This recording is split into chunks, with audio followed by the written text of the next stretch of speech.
Allora, invito l'avvocato Alessio Morosini, Indipendenza Veneta, tiriamo le conclusioni, facciamo un bel applauso perché veramente una giornata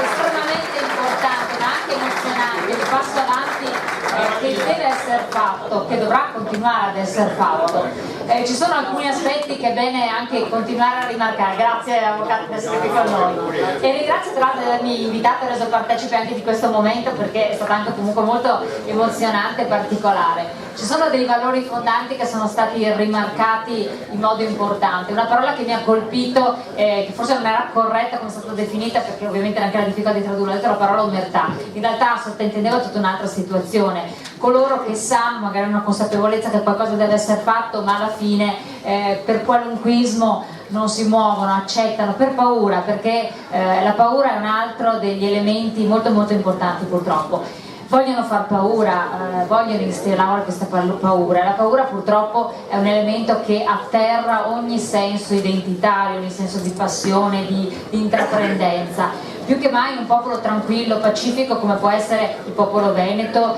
che cerca, come cerca di fare l'avvocato con tutto l'equipe, il comitato organizzatore, di intraprendere le vie legali, il più legali, tranquille e pacifiche possibili, razionali e creando anche delle conseguenze ed esperienze che vengono realizzate in altri paesi. E questo è importantissimo, spiegare, raccontare, diffondere perché non ci sia la paura di un qualche cosa, perché la minaccia di qualcosa di diverso che può essere inculcata nelle persone non si radichi, altrimenti non si arriva a nessun tipo di conclusione. Paura c'è stata e ve lo dico perché l'ho sentita tra la gente quando sono accaduti fatti recenti. Ed è importante la serietà di chi opera, di chi fa parte di Indipendenza Veneta, di chi diventa, ciascuno di voi che diventate divulgatori dell'organizzazione stessa, per fare le cose con grandissima correttezza, rettitudine morale e senso di responsabilità. Queste sono parole fondamentali, sembrano scontate ma non lo sono, perché tutto questo nasce perché le persone sono stanche di un sistema in cui non si ritrovano più, perché appunto chi va a governare, chi va a Roma a un certo punto cambia faccia e non è più riconoscibile, e questo non deve più essere. Avvocato, lascia lei le parole e Grazie alla dottoressa Cognito. Volevo cominciare con una battuta per finire, ovviamente. Stavo dubitando che questa eccellenza di ambiente che ci ospita, questa location come si usa dire, avesse dei problemi così banali nel sonoro. Dico, com'è possibile? Colombani è un uomo di eccellenza che non può avere dei microfoni che non funzionano, no? E abbiamo capito che probabilmente, anzi certamente, i mezzi diciamo inadatti di chi si vuole ascoltare hanno cercato di disturbare i nostri lavori. Facciamo un applauso alla Digos.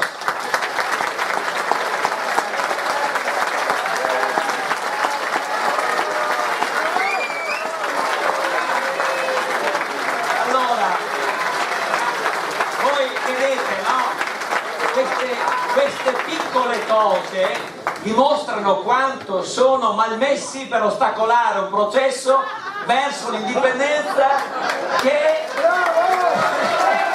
ha bisogno di menti, di mezzi, di volontà e ovviamente di visioni ben diverse. Le visioni, ecco, questa è la parola che il mio amico Marc Gaffarot non gli veniva, lui parlava di illusioni, è una visione che abbiamo, noi siamo dei visionari, Marc, no? Nel senso francese del termine, che abbiamo la visione, non che siamo dei sognatori del vuoto, del nulla, ma abbiamo la visione di un obiettivo che altri vorrebbero ostacolarci, vorrebbero impedire di farci vedere. Quindi se il nostro avversario, non parliamo neanche di nemico, parte con questo tipo di intercettazioni di cinici così scadenti, credo che la vittoria sia ancora più vicina, più rapida, più a portata di mano. Poi vedete, lo dicevo prima, la nostra forza, e questo lo dico seriamente, la nostra forza, non dimentichiamolo mai, sta nel fatto che noi abbiamo sposato la legalità interna e la legittimità internazionale, ovvero quelle realtà che lo Stato italiano non conosce più. Questo è il punto, non li conosce più, e quindi abbiamo lanciato la sfida sul campo dove noi siamo in partenza, ab inizio, vincitori. Dipende solo da noi, non dipende da altri. Quindi mettiamocelo bene in testa.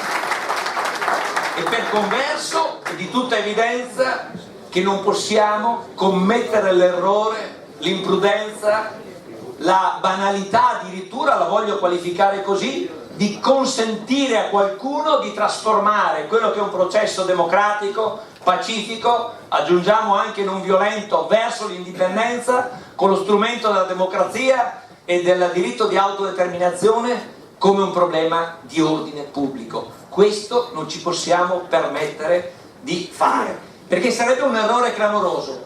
Contrariamente a quanto ho detto prima, se l'indipendenza, se l'esercizio del diritto di autodeterminazione dovesse essere qualificato, connotato, presentato, percepito come un problema di ordine pubblico dai nostri concittadini, ricordiamocelo, saremmo perdenti 10-0. Quindi non possiamo consentire a nessuno dei nostri di sbagliare.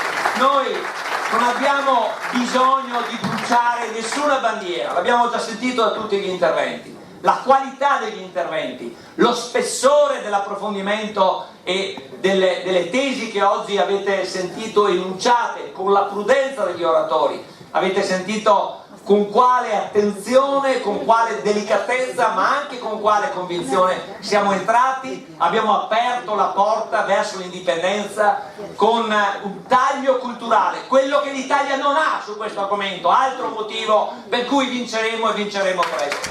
Questo è. E allora io ringrazio tutti voi, però da ultimo volevo dire alcune cose. Volevo farvi partecipe di quelle che sono le percezioni che ha la stampa e che hanno i giornalisti in questa giornata dopo la votazione della legge 342.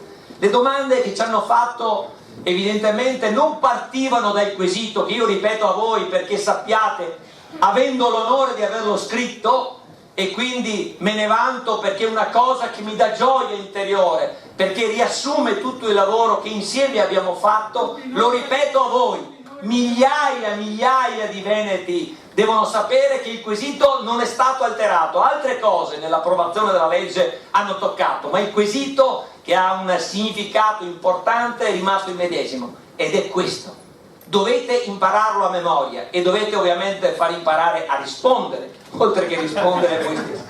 E la domanda è: vuoi che il Veneto diventi una repubblica indipendente e sovrana? Sì o no? Non ho sentito bene. Bene, mi sento più sicuro. Le altre due obiezioni delle domande che mi hanno posto oggi Rai 3, che ha voluto fare il servizio, un giornalista peraltro molto bravo e attento, ha detto la spesa, perché stanno enfatizzando alcuni aspetti allo scopo di danneggiare l'immagine, di rendere poco credibile, meno praticabile l'obiettivo dell'indipendenza, e dice che c'è una spesa prevista dalla legge. Qui abbiamo anche l'onore di un consigliere regionale che da stamattina ci segue e che può eventualmente darvi notizie, prevista per 14 milioni di euro. Io non voglio adesso aprire un dibattito, ma mi sono chiesto, e forse se l'è chiesto anche l'amico Furlanetto, ma se la legge approvata il giorno prima per l'autonomia costava 2 milioni, perché quella sull'indipendenza deve costarne 14? Me lo spiegate voi? Ma vi rendete conto? Questo fatto ha lo stesso valore, ha la stessa rilevanza delle cimici, cioè cercano di spaventarci con i ragionamenti che non tengono. Quindi, ma al di là di questo, non abbiamo paura. Sapete che cosa è venuto fuori dal dibattito in Consiglio regionale? Un consigliere, è peccato che non sia passata, però la potete ricordare e rilanciare. Se noi dedicassimo, basterebbe una modesta modifica che rientrasse nella prossima denuncia di redditi, nella denuncia dei redditi dei veneti, il 5 per 1000 dell'IRPEF dei veneti fa 70 milioni di euro. Possiamo farlo 5 volte il referendum con 5 per 1000 di un anno, 5 volte. A me basta basta una, sappiatelo, perché non voglio mica stare qua. E a proposito di tempi, avete sentito l'amico catalano che gioiosamente, in modo simpaticissimo, ci ha esposto: ci saranno gli alti e i bassi, potremmo fare anche un passo indietro, ma ne faremo due in avanti se siamo convinti noi, e li faremo presto. Dipende solo da noi, dalla nostra determinazione, dalla nostra costanza, dal fatto di portare avanti l'indipendenza attraverso la democrazia, attraverso il consenso della gente. E poi cos'era l'ultima cosa che preoccupava i giornalisti? Ah sì, hanno detto quali saranno i tempi, e sta cosa interessa anche a tutti noi ovviamente. Hanno detto una legge fasulla,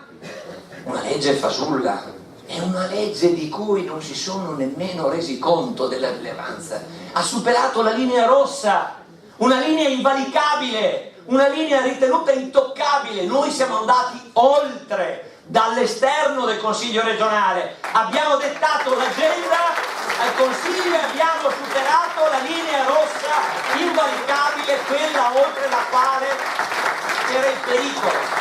E quindi dal punto di vista politico abbiamo ottenuto un risultato storico. Siatene orgogliosi, fatevi un applauso, viva Dio, e grazie a voi, a tutte le persone che hanno lavorato 2 anni che corriamo. Ho fatto 200 serate in 2 anni, 200 serate a spiegare l'autodeterminazione, a portare avanti l'idea che tutti quanti vogliamo. E allora non preoccupatevi, ve lo dico oggi che è un giorno di festa, non preoccupatevi affatto se per caso percepirete nel nostro percorso un passo leggermente indietro. Può starci, ripeto, ne faremo senz'altro 2 o 3 in avanti.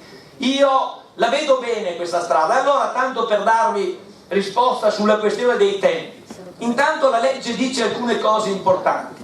Dice che entro 30 giorni dalla pubblicazione del bollettino ufficiale della regione, il presidente della giunta regionale, ricordatevene bene, i soggetti vanno ben identificati, ha il dovere di emanare un provvedimento col quale si disciplina l'indizione del referendum, le modalità sostanzialmente, che può essere, io lo auspico vivamente, anche quello in forma elettronica, e quindi della consultazione che ho visto può piacere ai nostri concittadini, in via informatica, quindi da casa col computer, con le dovute garanzie. Io me lo auguro vivamente, perché una volta acquisita una piattaforma che consente questa modalità di voto, la si può utilizzare anche per il futuro, e questo è un punto. Poi c'è un'altra questione, ed è la questione della data.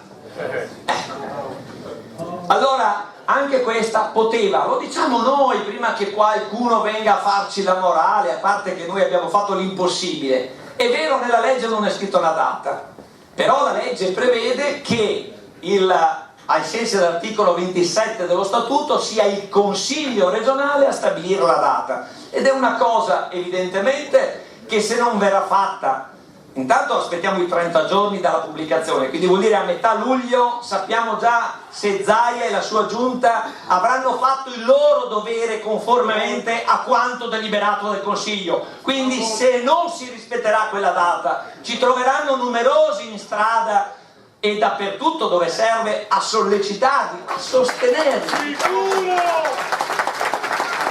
Una volta fatto questo, il Consiglio regionale può metterci pochissimo, si sente? Sì? Può metterci pochissimo per adempiere a quest'ultima formalità dell'indicazione della data. Io me lo auguro che tutto avvenga regolarmente, anche se ovviamente saremo ben attenti a quello che accade. Ma è certo che sarebbe auspicabile e ancora possibile che questa data sia fissata lo stesso giorno in cui il referendum lo farà la Catalogna, ovvero il 9 novembre 2014. Io credo che sarebbe straordinario per noi, e se mi consentono gli amici catalani anche per loro, perché vi sarebbe un effetto trascinamento molto forte, vi sarebbe inevitabilmente un dibattito a livello di istituzioni europee, quindi un vantaggio sia per il Veneto sia per la Catalogna. Abbiamo sentito quali difficoltà hanno loro, con quale prudenza stanno affrontando questo passaggio, con il timore addirittura di non riuscire ad affrontarlo, e quindi non illudiamoci noi, perfino loro che portano in piazza 2,5 milioni di persone, avete visto le foto impressionanti, temono di non avere la forza, la contestualità per poter indire questo referendum il 9 di novembre. Quindi io mi auguro che vi sia sapienza politica da parte di Zaia e che finalmente eserciti quel potere che il ruolo di governatore del Veneto gli permette, gli consente, e che, credetemi, in un contesto desolante della politica può essere per lui, per tutti noi, una opportunità per raggiungere finalmente la libertà e l'indipendenza del Veneto.